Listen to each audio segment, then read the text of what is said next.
Hey everybody, Roger Levin here with your Practice Production Pearl of the Week. There's a new syndrome that we are starting to see at Levin Group that I wanted to bring to your attention, and that is hiring a new team member who either doesn't show up or doesn't stay. And it's happening often enough, and we're seeing this often enough that I thought I would do a training pearl of the week for you so that you can be prepared.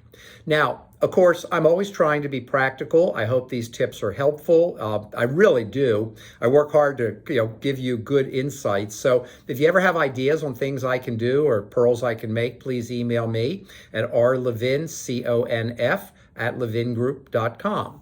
Now, here are some tips on hiring today in our staff crisis, staff challenging era.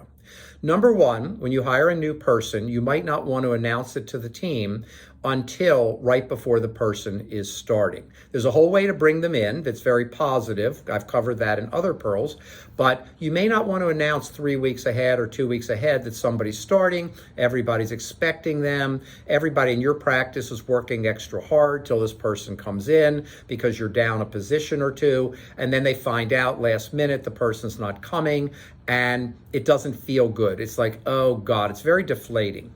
Number two, keep your ad running. Don't give up collecting names of potential employees just because you hired someone. In the old days, 2-3 years ago, when you hired someone, you assumed they would start and you stopped advertising and you stopped interviewing because why bother? You have hired somebody.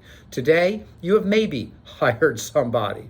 Number three, don't change your systems as soon as they walk in the door. Give it a week or 2 or 3 before you build systems around the new person so that if they don't stay, which is, I'm sorry to report this, but it's happening more than ever, then you can continue on without having to revise the systems back to where you were before they took the job. Naturally, we want to fill the job, but in the meantime, you've got to get things done whether a person is there or not.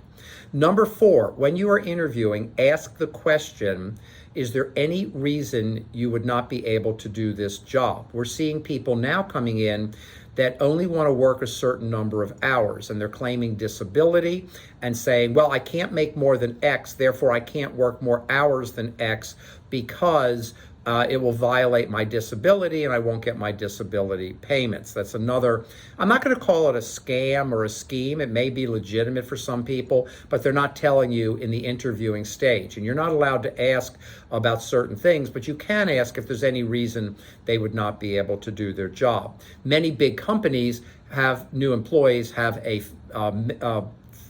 physical or a physical exam prior to starting so the physicians can ensure that they can do the job. Now, some of those are physical jobs like construction or heavy machinery or things like that. So just know that when you hire, it's not game over anymore.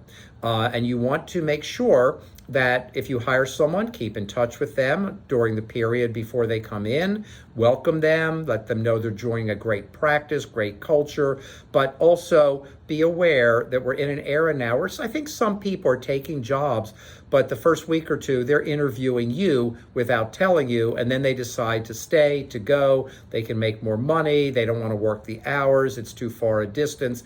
This is a new syndrome. Wanted to bring it to your attention.